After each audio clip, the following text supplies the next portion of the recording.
ED உடைய இப்போ ஐ பெரியசாமிக்கு அவர் வீடு, அவர் மகன் வீடு, மகன்கள் வீடு, மக வீடு, இங்கே இது எல்லாத்தையும் எடுத்திருக்காங்க. பல இது பண்ணியிருக்காங்க. சில இதெல்லாம் 12 மணி நேரத்தில் முடிஞ்சிடுச்சு. சில இது தொடருது. எல்லாம் முடித்து அமலாக்கத்துறை ஒரு ரிப்போர்ட் கொடுக்கும்.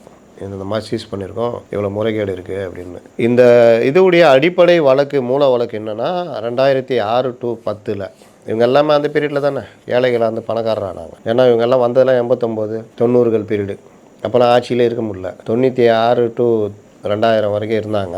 அதில் கொஞ்சம் பார்த்தாங்க. அதுக்கப்புறம் வந்த கவர்மெண்ட்டு அதுன்னா அப்புறம் 2006 to 10 தான் ரொம்ப இதுன்ற மாதிரி எடுத்து பண்ணியிருக்காங்க. அப்போ இந்த பீரியடில் 2.10 லட்சம் 2 கோடியே 10 லட்சம் சொத்து சேர்த்ததாக, வருமானத்திற்கு அதிகமான சொத்து சேர்த்ததாக வந்த லஞ்ச ஒழிப்புத்துறை வழக்கு திண்டுக்கல் நீதிமன்றம் தள்ளுபடி செய்ய, அதை சென்னை உயர்நீதிமன்றம் தள்ளுபடியை ரத்து செய்து மீண்டும் மறு விசாரணைக்கு உத்தரவிட, அந்த வழக்கின் பேரில் இந்த இது போயிருக்குது. அதனால் அவர்களுக்கான மூல வழக்குன்றது ஸ்ட்ராங்காக இருக்குது. இதுக்கப்புறம் கிடைக்காத ஆதாரம் கிடைக்கிது, புதுசாக ஏதாவது கிடைக்கிது, இல்லை அவர் பையன் செந்தில் மாட்டுறாரு, இந்த மாதிரி பல இது இருந்ததுன்னா அதுலேருந்துலாம் அடுத்தடுத்து நகரும்.